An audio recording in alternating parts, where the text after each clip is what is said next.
आमच्या असं लक्षात आलं की ह्या छोट्या वयात असताना हे सगळं सहज होऊ शकतं. मुलं मोठी झाली की त्यांना जमत नाही, त्याच्यासाठी त्रास होतो त्यांना. पण छोट्या वयात कुठलंही बर्डन न घेता ही मुलं काहीही शिकू शकतात. मला असं वाटतं की आज जेवढ्या शाळा 10च्या आतमध्ये येतात आणि जेवढा बंद करायच्या यादीतला आकडा आहे ना, त्यातले 70% शाळा तर उद्या त्याच्या पुढं जातील, 10च्या पुढं जातील. पालकांना हे कळायला पाहिजे की ही आपली शाळा आहे, सरकारी नाही आहे, आणि आपल्या मुलांसाठी. आपली मुलं कशी घडवायची तर आपण ठरवू ना. जालिंदर नगरची जी जिल्हा परिषद शाळा जगामध्ये 10व्या क्रमांकावरती आलेली आहे. आज आपण त्या शाळेमध्ये आलेलो आहोत. त्या शाळेतले जे शिक्षक आहेत दत्तात्रय वारे सर, यांच्याशी आपण शाळेविषयी, पुरस्काराविषयी माहिती जाणून घेणार आहोत. या डोंगरदऱ्यामध्ये वारे सरांनी पुन्हा एकदा नंदनवन घडवलेलं आहे. ही शाळा 3 विद्यार्थ्यांची राहिलेली होती. 3 विद्यार्थ्यांवरून परत सरांनी ती शाळा 150 विद्यार्थ्यांपर्यंत नेलेली आहे. शाळेमध्ये विद्यार्थी अनेक भाषा बोलतात, वेगळे प्रयोग करतात. जे कोडिंग इंजिनिअरिंगच्या विद्यार्थ्यांना शिकवलं जातं ते या शाळेमध्ये 1ली ते 4थीचे विद्यार्थी करतायत. तर या शाळेचा जो काही प्रवास आहे तो आपण वारे सरांकडनं जाणून घेणार आहोत. वारे सर, तुमचं लेट्सअप मराठीमध्ये स्वागत. Thank you sir. सर, सगळ्यात आधी आम्हाला पुरस्काराबद्दल सांगा. पुरस्कार काय होता, त्याची निवड शाळेची कशी झाली? मागच्या वर्षी एक ऑनलाईन बातमी माझ्या पाहण्यात आली होती की एक दिल्लीतली रायन इंटरनॅशनल स्कूल नावाची एक खाजगी शाळा, तिचा ह्या स्पर्धेमध्ये टॉप 10 मध्ये आली ती. म्हणून सहज कुतूहल मला वाटलं की काय असते ही स्पर्धा. तर ते वाचताना माझ्या लक्षात आलं की ही जागतिक पातळीवरची एक मोठी स्पर्धा आहे आणि जागतिक पातळीवरची एकमेव स्पर्धा आहे की जी शाळांचं असं रँकिंग करून त्यांना हे देते.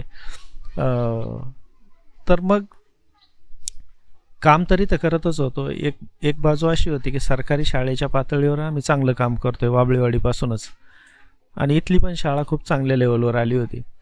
मग नेमकं आम्ही आंतरराष्ट्रीय पातळीवर कुठे आहेत हे पण चेक केलं पाहिजे ना आपण कधीतरी. कारण फक्त आपल्या विश्वात जर आपण राहिलो तर मग कधीतरी असं होतं की म्हणजे तुम्ही कुठंतरी मागं पडता स्पर्धेमध्ये. मग ह्या स्पर्धेमध्ये सहभागी व्हायचं असं आम्ही मिळून ठरवलं सगळ्यांनी, आमचे शिक्षक, पालक वगैरे सगळ्यांनी. आणि तयारी तर होतीच चालू आमची थोडीशी. ते सगळे निकष आणि ते पाहिलं आणि त्या दृष्टीने आम्ही तयारी केली. आणि त्या स्पर्धेमध्ये आम्ही सहभागी झालो. 5 सेगमेंट असतात, त्यापैकी कम्युनिटी कोलॅबरेशन ह्या सेगमेंटमधून आम्ही सहभागी झालो. तसं पाहिलं तर कम्युनिटी कोलॅबरेशनमधूनच ही शाळा उभी राहिलेली, आणि ते आमच्यासाठी मग तो प्लस पॉईंट होता की आम्ही ऑलरेडी अपेक्षित असणाऱ्या जे निकष आहेत ते बऱ्यापैकी आमचे फुलफिल होते. आणि त्या दृष्टीने मग आणखी आंतरराष्ट्रीय पातळीवर आपण काय प्रेझेंट करू शकतो. त्यांचं असंही होतं की तुम्ही मुलांसोबत कसं काम करता हे कल्चर तिथं डेव्हलप करण्यासाठी.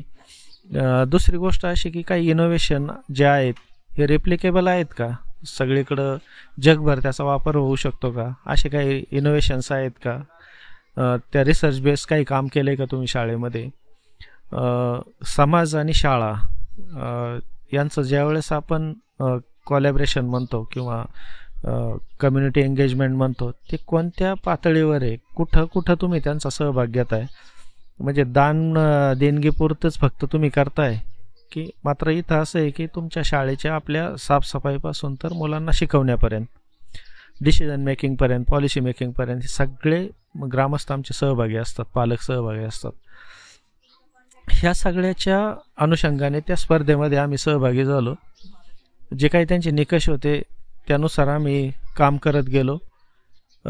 वेगवेगळ्या टप्प्यावर जे फिल्टर होतं ते बाकीच्या शाळा बाजूला पडत होत्या, कारण लाखो शाळा त्याच्यामध्ये सहभागी होत्या. आम्ही मात्र योगायोगाने पुढे जात राहिलो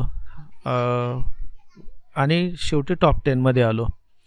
टॉप 10 मध्ये आल्यानंतर एक म्हणजे मागची भूमिका आमची अशी होती की इथपर्यंत येऊ असं आम्हाला कधी वाटलं नव्हतं, पण जगाच्या पातळीवर आपण कुठं आहेत, आपण अजून काय केलं पाहिजे, आणि किंवा कम्युनिटी तयार होईल तर एकमेकांची शेअरिंग होईल, त्यांचे ॲक्टिव्हिटीज किंवा प्रोजेक्ट ह्या संदर्भात माहिती मिळेल, आपल्याला तसं काही करता येईल, असा एक साधा उद्देश घेऊन आम्ही तिथपर्यंत गेलो होतो.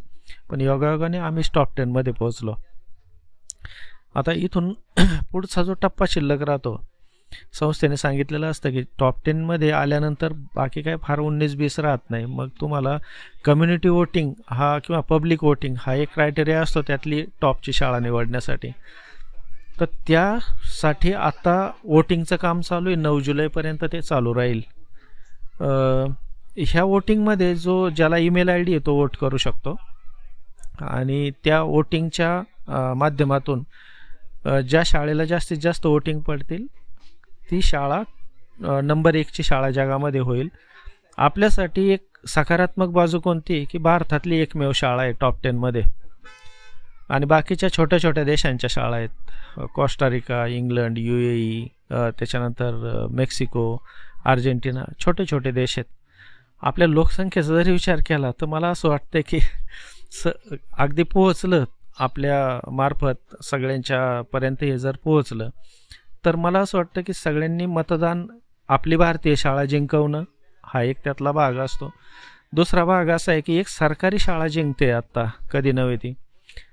सरकारी शाळेबद्दल कायमच असा एक दुय्यम दर्जाने पाहण्याचा एक मानसिकताच बनली सगळ्यांची. त्याच्यावर सविस्तर आपण बोलूच, पण हे उत्तर आहे हा निकाल म्हणजे ह्या सगळ्याला. तर त्यासाठी आपली सरकारी शाळेला आत्मविश्वास देण्यासाठी, भारतीय शाळा जिंकवण्यासाठी एक कर्तव्य म्हणून किंवा जबाबदारी म्हणून जर आपण प्रत्येकाने तिथं मतदान केलं तर ही शाळा नक्कीच जगामध्ये नंबर 1ची होऊ शकते. मतदान करण्यासाठी काय करावं लागतं म्हणजे एक ज्याच्याकडे ईमेल आय डी मी सांगितलं तसं तो मतदान करू शकतो. सपोज अँड्रॉइड फोन आहे ज्याच्याकडे, त्याच्याकडे ईमेल आय डी असतोच. त्याच्यावर जी लिंक येईल ती आपल्याला क्लिक करून त्याच्यावर आपले नाव आणि आपला देश आणि ही सगळी माहिती त्याच्यामध्ये भरावं लागते. 2-3 मुद्दे आहेत. तिथं वोट आपण देतो. वोट दिल्यानंतर एक विंडो येते की सक्सेसफुल म्हणून, पण खाली काय लिहिलेलं असतं की आता इथं सक्सेसफुल झाले, पण हे कन्फर्म करण्यासाठी आणि फ्रॉड वोटिंग टाळण्यासाठी तुम्ही जो ईमेल आय डी तिथं टाकला आहे त्याच्यामध्ये एक संस्थेकडून मेल येईल आणि तिथं वोट कन्फर्म करायचं आहे आपल्याला. असा एक दुसरा टप्पा असतो, तो बऱ्याचदा वोटिंगमध्ये शिल्लक राहतो. तर त्या आपल्या ईमेल अकाउंटमध्ये जाऊन तो मेल ओपन करून आपण ज्यावेळेस ते कन्फर्म वोट करतो त्यावेळेस वोटिंगची प्रक्रिया पूर्ण होते. ओके. आधी वाबळेवाडी आणि नंतर आता जालिंदर नगर. सर काय जादू करता तुम्ही नेमकी? जादू नाही म्हणता यायची त्याला, कारण मी ज्यावेळेस हे सगळं उभं करतो त्यावेळेस माझी सगळ्यांच्या समोर ठेवण्याची पद्धत अशी की हे काम खूप सोपं आहे. आम्ही फार सोपं काम करतो आणि ते सोपं काम म्हणजे सातत्याने करत राहतो. सातत्याने करत राहिलो की ते छोटं काम आणि सोपं काम मोठं होतं. त्यातला हा प्रकार आहे. यालाच आपण जादू म्हणू शकतो. कारण जनरली मोठं काम झालं की एक सांगायची पद्धत असते की फार अवघड असतं, आम्ही फार कष्टाने केलं. तसं काही नाही आहे. फार सोपं आहे हे काम आणि सहज कुणीही करू शकतं असं हे काम आहे. ओके. आणि आता जागतिक पातळीवरती जर आपण जातोच आहे, पण विद्यार्थ्यांसाठी आपण काय नवीन उपक्रम या शाळेमध्ये राबवतो? मला असं वाटतं की खूप वेगवेगळे उपक्रम की जे जिल्हा परिषद शाळा म्हणून फारसे काही कुठं सुपरिचित नव्हते आणि अशक्य पातळीवरच्या गोष्टी पण आम्ही इथं शक्यतेच्या पातळीमध्ये आणलेल्या आहेत. की असं होऊ शकतं एवढंच आम्हाला दाखवून द्यायचं होतं इथं. की तुम्ही कोडिंग लँग्वेजचा उल्लेख केला, इंजिनिअरिंगला असताना कोडिंग लँग्वेज शिकवल्या जायच्या, आम्ही पहिलीपासून शिकवतोय. त्या मुलांना ते समजतंय, ते त्याचं ॲप्लिकेशन करतायत, त्याचा वापर करून वेगवेगळ्या गोष्टी प्रोग्राम बनवतायत,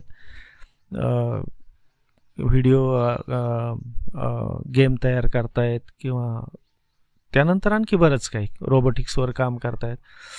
हे सगळं होऊ शकतं आणि हे आपण इथपासून करू शकतो हे आम्हाला दाखवून द्यायचं होतं. मी रोबोटिक्सचा उल्लेख केला. सिम्युलेशनवर आत्ता मुलं काम करतायत की जे इंजिनिअरिंगलाच असायचं. परदेशी भाषा मुलं बोलतात. हे पुढं जाऊन प्रयत्नपूर्वक काही क्लासेस लावून करता येण्याची गोष्ट होती, ती आम्ही ह्या छोट्या वयात आणलेली. आणि आमच्या असं लक्षात आलं की ह्या छोट्या वयात असताना हे सगळं सहज होऊ शकतं. मुलं मोठी झाली की त्यांना जमत नाही, त्याच्यासाठी त्रास होतो त्यांना. पण छोट्या वयात कुठलंही बर्डन न घेता ही मुलं काहीही शिकू शकतात. आपण जिथं ज्या गोष्टी करायची आपल्याला त्यांच्या समोर ठेवू ते सहज करून टाकतात. त्यांना भीती वाटत नाही कोणत्या गोष्टीची. तर त्या पद्धतीने आम्ही एक आता इंडस्ट्री 4.0 जे रिव्होल्युशन आहे हे काय आहे नेमकं हे समजून देण्यासाठी आम्ही एक क्लासरूमच आता डेव्हलप करतोय की त्याच्यामध्ये सिम्युलेशन्स असतील, त्याच्यामध्ये रोबोटिक्स असेल, 3D प्रिंटर असेल, ड्रोन असतील किंवा इतर बरंच काही असेल, रोबोटिक्स आर्म्स असतील. तर त्यानुसार की येणारी इंडस्ट्री ही कोणत्या लेवलची असणार आहे, तिथं कसं काम चालणार आहे, त्यासाठी तुम्हाला कोणत्या पद्धतीने तयार व्हावं लागणार आहे हे सगळं आम्ही इथंच ह्याच पातळीवर करतोय. आमची एक लॅब तयार होते, ती इस्रो त्याचं डिझाईन करत आहे. इस्रो बरोबर टायप प्रोग्राम आहे त्यासाठी आमचा, आणि त्यांचे शास्त्रज्ञ वगैरे इथे येऊन राहणं. मुलं आता उन्हाळ्याच्या सुट्टीमध्ये मुलांच्या सोबत त्यांनी एक कॅम्प केला इस्रोने. खूप साऱ्या गोष्टी मुलांना शिकवल्या आणि मुलांनी पण त्या सहज शिकून घेतल्या, प्रॅक्टिकली ते सगळं काम केलं. तर असे जे काही वेगवेगळे प्रोग्राम आहेत की स्किलवर आम्ही काम करतोय, 22 प्रकारचे वेगळे वेगळे स्किल आहेत. त्या स्किलवर आम्ही मुलांचं ज्याला ज्या गोष्टी, एकतर अगोदर सगळ्या गोष्टी सगळी मुलं करतात आणि मग आवडीच्या गोष्टीमध्ये जास्त वेळ देतात, अशा पद्धतीने आम्ही काम करतोय. कला आहेत, वेगवेगळे छंद आहेत, याच्यावर पण आमचं काम चालतं. मुलांच्या आरोग्यावर आम्ही चांगलं काम करतोय, मग ते आरोग्य शरीराचं असो किंवा मनाचं असो, दोन्ही गोष्टींच्या आरोग्यावर आम्ही खूप चांगलं काम करतोय. चांगलं एक स्कूल कल्चर आम्ही डेव्हलप केलेलं आहे इथं. अशा अनेक साऱ्या गोष्टी आहेत की ज्या खरं तर शाळा म्हणून असायला पाहिजेत आणि आम्ही त्या जाणीवपूर्वक करतोय इथं. अशा खूप साऱ्या गोष्टी आपल्याला सांगता येतील. इस्रोची जी कार्यशाळा झाली होती सर, ते आपण इस्रोला कार्यशाळेसाठी निमंत्रित केलं होतं की त्यांच्याकडनं काय आपल्याला आलं होतं, म्हणजे ती प्रोसेस कशी होती? एका संस्थेच्या माध्यमातून तेच आमच्यापर्यंत खरं तर पोहोचले होते. शाळेचं चांगलं नाव आहे, इथल्या शाळेची मुलं काही वेगवेगळ्या गोष्टी करत असतात, टेक्नॉलॉजी फील्डमध्ये साऊंड आहेत. ह्या गोष्टी ज्यावेळेस त्यांना कळल्या होत्या ते पाहायला म्हणून आले होते आणि इथलं एकंदर सगळं वातावरण आणि मुलं पाहिल्यानंतर त्यांनी सोबत काम करायचं ठरवलं आणि मग आम्ही पण एक संधी म्हणून करत राहिलो ते काम त्यांच्यासोबत. ओके, म्हणजे आता आपण हे सगळं करतोच आहे, परंतु तुम्ही या शाळेत ज्या वेळेला आलात त्यावेळेला फक्त 3 विद्यार्थी या शाळेत होते. 3पासनं ती संख्या 150वरती आता गेलेली आहे. पण पालकांना सुरुवातीला कसं तुम्ही कन्व्हिन्स केलं की बाबा ही शाळा पुढे जाऊ शकते, चांगली होऊ शकते, जिल्हा परिषदला ॲडमिशन घ्या, यासाठी पालकांना कसं कन्व्हिन्स केलं? मला असं वाटतं की कन्व्हिन्स करण्यासाठी काही कुठला आपल्याला जाहिरात करण्याची आवश्यकता नसते, फार काही बोलण्याची आवश्यकता नसते, काम करून दाखवण्याची आवश्यकता असते. असणाऱ्या मुलांच्या सोबत काम केलं की तीच माउथ पब्लिसिटी असते की ती इतरांपर्यंत जाते आणि मग चर्चा होत राहते. आम्हाला इथं सरकारी शाळा म्हणून काही कोणी आमचा ब्रँड ॲम्बॅसेडर नाही, आमची काही कुठली जाहिरात एजन्सी नाही किंवा असं काहीही नाही. ही मुलं इथं येत असतील तर ही फक्त काही त्यांच्या आईवडिलांच्याकडून बोललं जातं समाजामध्ये की ही शाळा चांगली आहे, इथं चांगलं शिक्षण मिळतं आहे किंवा आणखी काही, किंवा आम्ही जे यश मिळवलं वेगवेगळ्या ठिकाणी. आम्ही पहिल्या 7 महिन्यामध्ये जिल्हा परिषदचा अध्यक्ष चषक मिळवला होता इथं.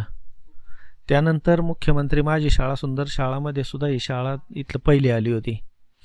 त्यानंतर आता ही अचिव्हमेंट असेल की अगदी जगाच्या टॉप 10मध्ये आपण गेलो.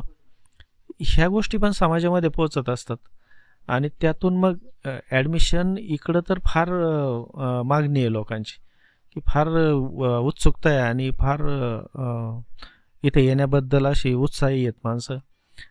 थोडंसं जागा आणि या सगळ्याचा प्रॉब्लेम असल्यामुळं आम्हाला ते रोखून ठेवावं लागतंय, नाहीतर इथं किती ॲडमिशन होऊ शकतील.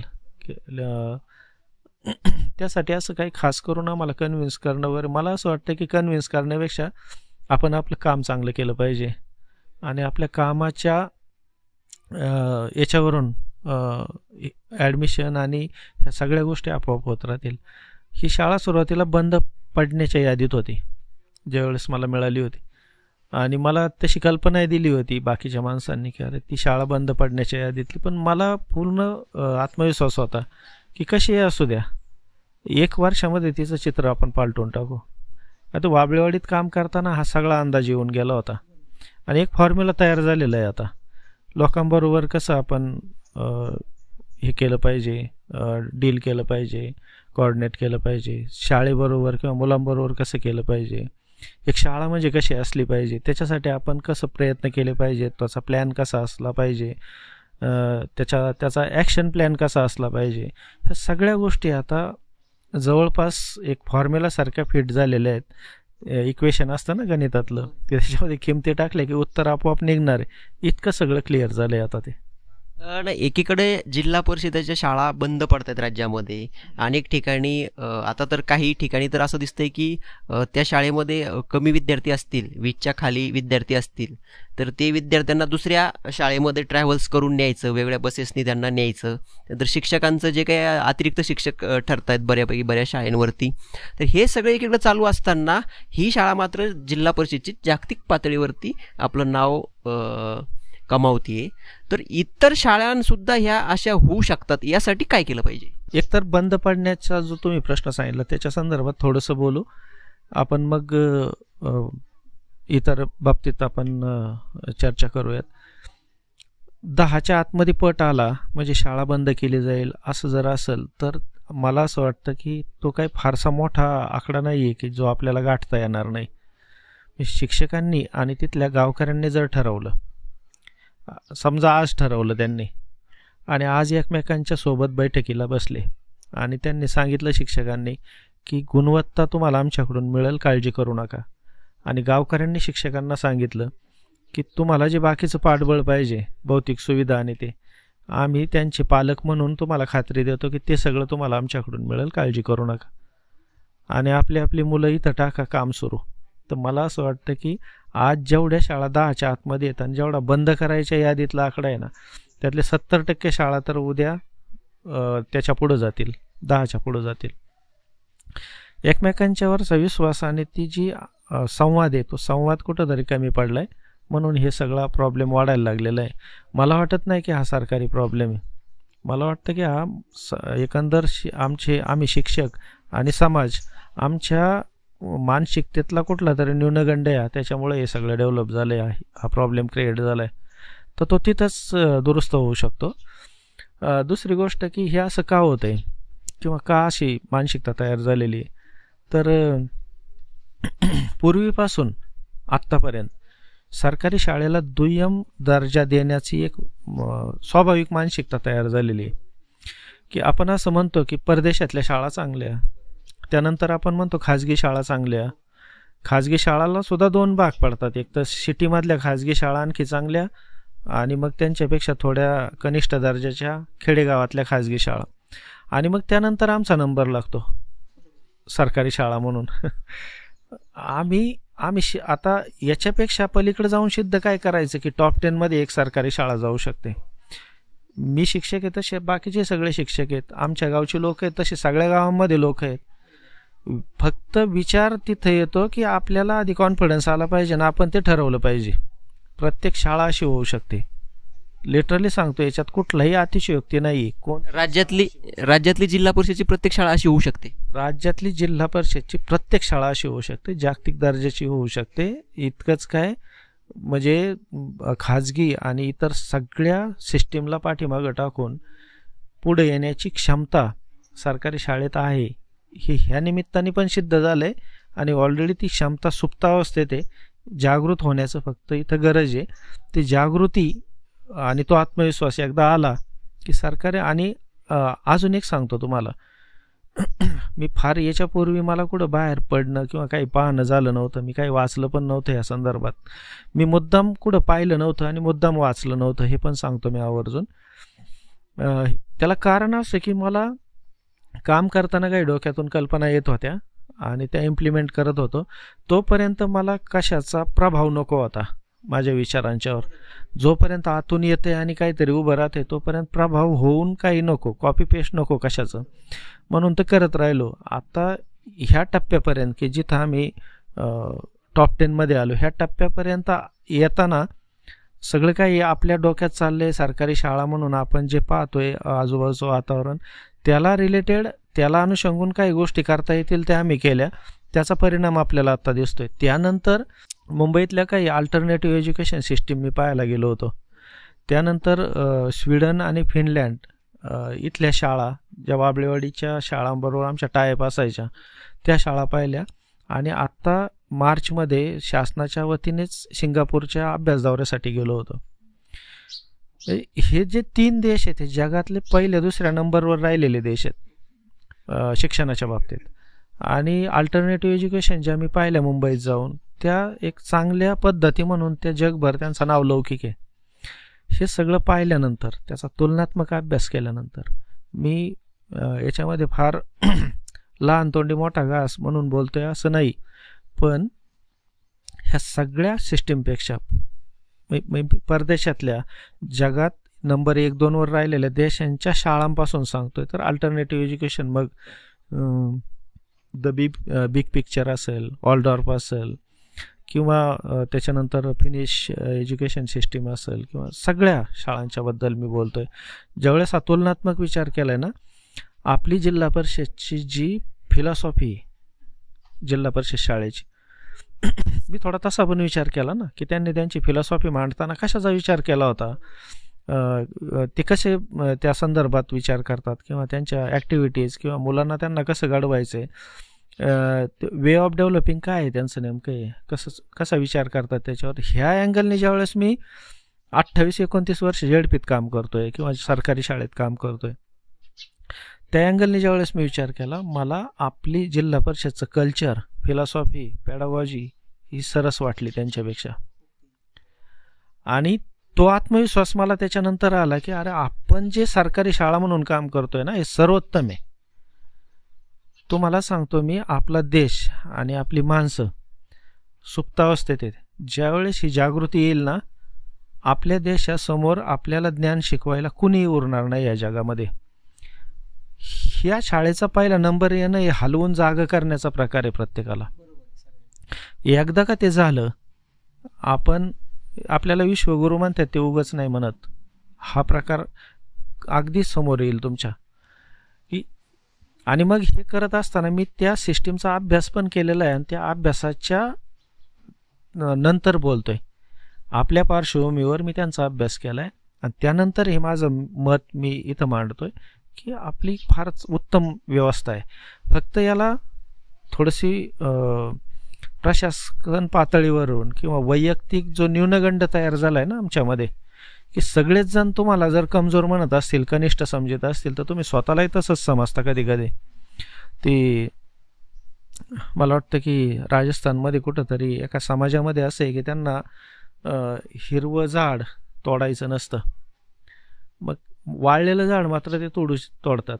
तर ती म्हणजे ती दंतकथा आहे का खरोखर घडलेलं मला माहीत नाही, पण असं म्हणतात की त्या झाडाच्या भोवती गोल उभं राहून सगळेजण त्या झाडाला शिव्या शाप देतात, मग ते झाड मरतं, वाळून जातं, आणि मग वाळल्यानंतर तोडतात. आता हे जरी आपण असं समजलं की एक प्रतिकात्मक त्याच्याकडे पाहिलं, तर आज मी तिला जिल्हा परिषदच्या सरकारी शाळांच्या भोवती उभं राहून शिव्या शाप देण्याचंच काम चालू आहे. मग समाजाचं चाललंय, जे ह्या सिस्टीमचं वाटोळं झालं पाहिजे असं ज्यांना वाटतं त्यांचं पण तेच काम चाललंय, आणि सगळीकडूनच ते चाललंय. मग आतली माणसं पण असं समजायला लागले की आम्ही म्हणजे काय, आमच्यात काय अर्थ नाही, आमच्या शाळेतही अर्थ नाही, आणि आमच्या जीवनातही अर्थ नाही, असं आम्हाला वाटायला लागलं. ह्याच्यातून थोडंसं सावध होऊन उभं राहण्याची आवश्यकता आहे. आणि एकदा का सगळेजण उभे राहिले तर मग पाहाल मी काय म्हणतोय असंच नक्की होईल पुढे जाऊन.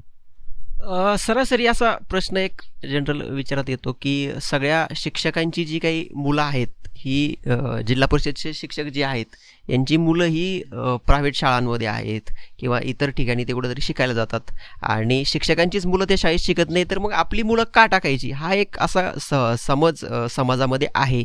तर याच्यावरती तुम्ही कसं नेमकं काम केलं, याच्यावरती कशी मात केली?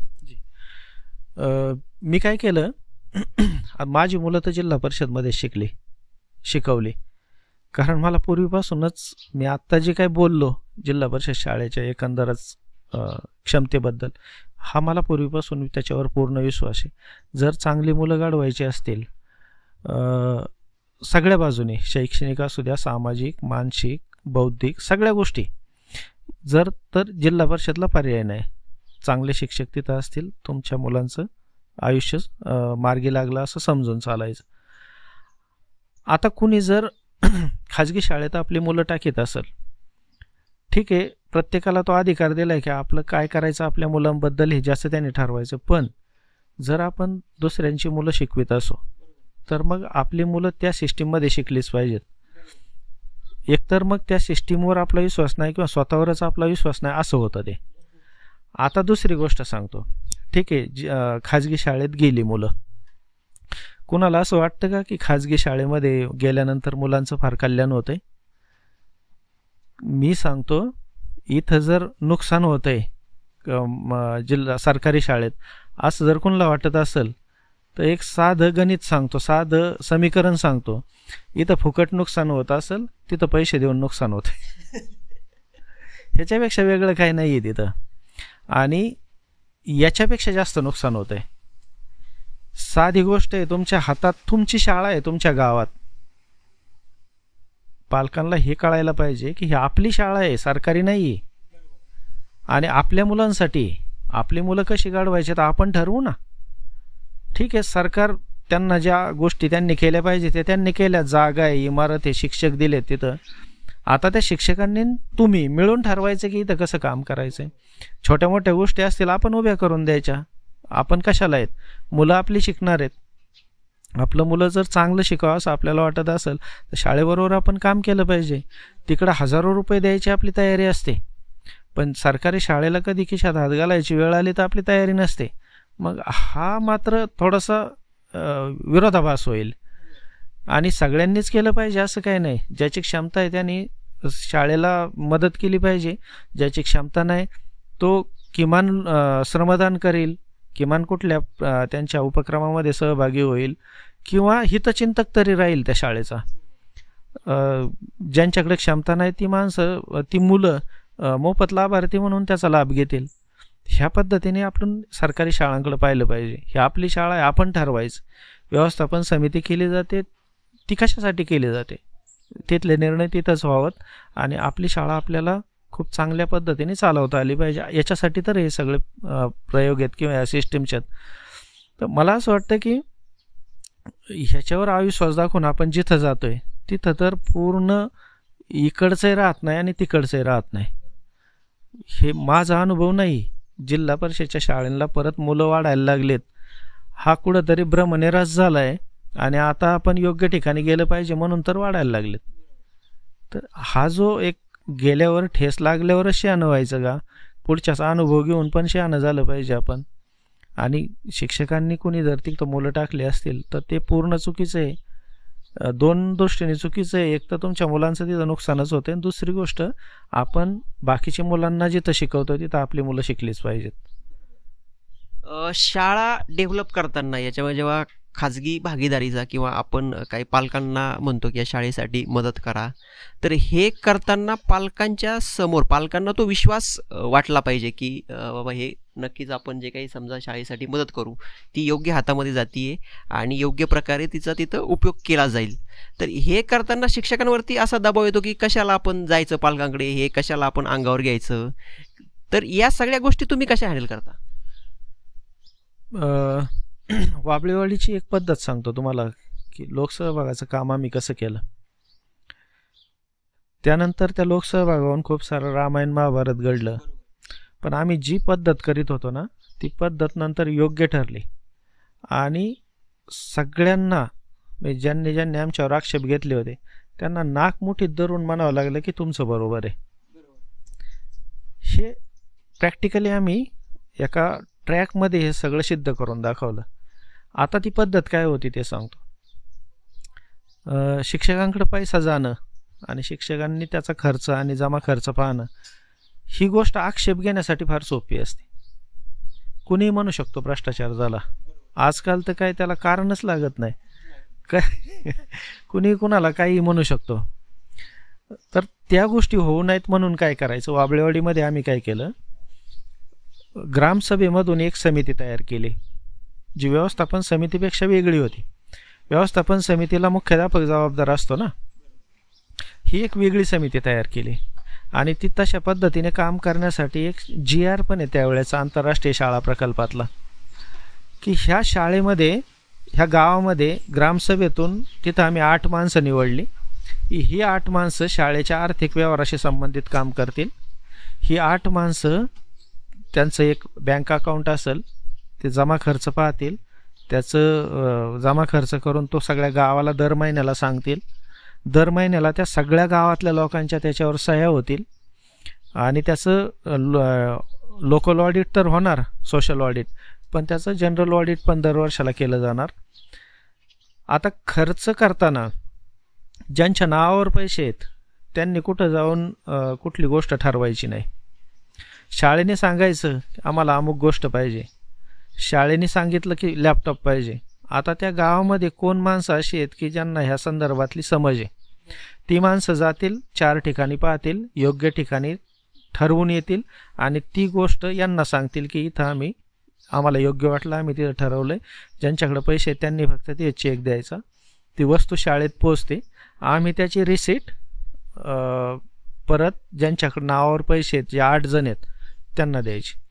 काम करताना, खरेदी करताना सगळं ऑडिट होतं बघा याच्यामध्ये.